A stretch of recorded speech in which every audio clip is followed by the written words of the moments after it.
കേരള പ്രവാസി സംഘം പെരിന്തൽമണ്ണ ഏരിയ സമ്മേളനം പുലാമന്തോളിൽ ജൂലൈ 4-ന് നടക്കും. പ്രവാസികളുടെ അവകാശങ്ങൾ സംരക്ഷിക്കാൻ പോരാട്ടം തുടരുമെന്ന് നേതാക്കൾ പറഞ്ഞു. ആ പ്രവാസികൾ ഇത്തരം ഒരു യുദ്ധ സാഹചര്യത്തിൽ അവരുടെ ജോലികൾ നഷ്ടപ്പെടുകയും നാട്ടിലേക്ക് വരുന്ന ഒരു സ്ഥിതിവിശേഷം വരികയും ചെയ്യുകയാണ്.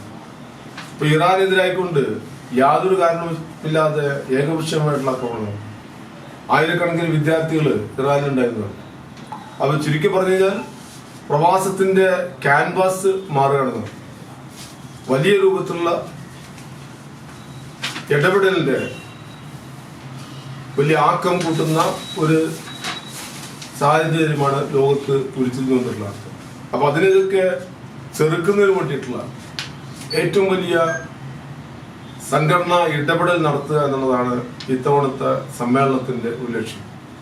അപ്പൊ ഇത്തവണ ആണെങ്കിൽ പ്രവാസത്തിന്റെ സംസ്ഥാന സമ്മേളനം തെരഞ്ഞെടുത്തിട്ടുള്ളത് മലപ്പുറം ജില്ലയിലാണ്.